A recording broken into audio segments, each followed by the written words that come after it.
বাকাশীপুৰৰ পৰা লাউডাঙ্গিলৈকে যি 9 কিলোমিটাৰ ৰাস্তা, এই ৰাস্তাক আমি ৰাইজে মেৰামতি কৰি বছৰে বছৰে খোজ কাঢ়িছোঁ, কিন্তু চৰকাৰৰ ফালৰ পৰা আজিলৈকে কোনো সাহায্য আমি লাভ কৰিব পৰা নাই। গতিকে বৰ্তমান যি অসম চৰকাৰ আছে, আমি অসম চৰকাৰক জনাব বিচাৰোঁ যাতে চৰকাৰে আমাক অতি শীঘ্ৰে এই লাউডাঙ্গি হৈ বাকাশীপুৰ যিটো 9 কিলোমিটাৰ ৰাস্তা, এই ৰাস্তা অতিকৈ শোচনীয়। গতিকে এই শোচনীয় ৰাস্তাবিলাকক যাতে আমাক অতিকৈ ভাল কৰি দিয়ে, চেণ্ডেল হওক, বালি হওক, যি হওক। গতিকে চৰকাৰক আমি কঠোৰ অনুৰোধ জনাইছোঁ। আৰু এটা কথা, আপোনালোক আছে এইটো MP ইলেকশ্যনত ভোট দিয়ে, বিধানসভা নিৰ্বাচনত ভোট দিয়ে।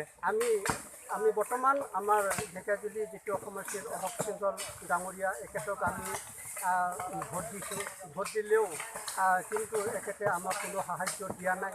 ফৰেষ্ট এৰিয়া বুলি মাত্ৰ আমাক দিন কটাইছে, কিন্তু আমাৰ যি পাবলগীয়া প্ৰাপ্য, যিটো গণতন্ত্ৰ হিচাপত আমি যি অধিকাৰ পাবলগীয়া আছিল, এই সকলোবোৰ তাৰমানে আমাক বিভিন্ন ধৰণৰ কথা কৈ পেলাই আমাক তাৰমানে যিবিলাক প্ৰাপ্য আমাক দিয়া নাই।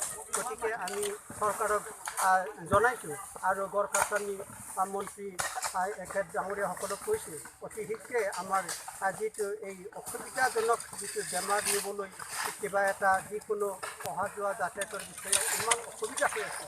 গতিকে আমি আজি 30-25 বছৰ ইয়াত অসুবিধাই চলি আছোঁ, তেওঁ যে আমাক চৰকাৰে কাম কাজ দিয়া নাই।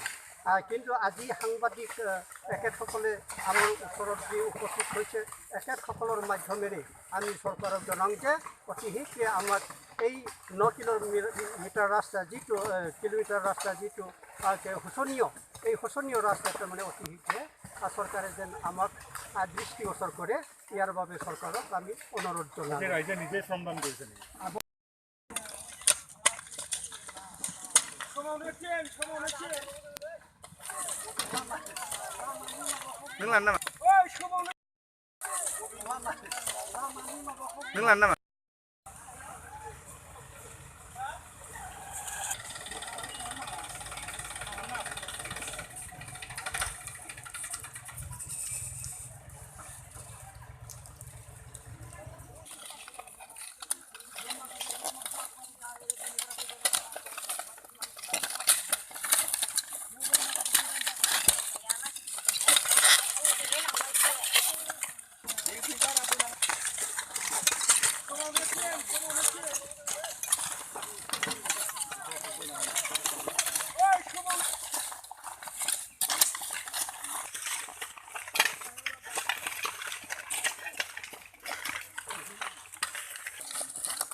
Come on.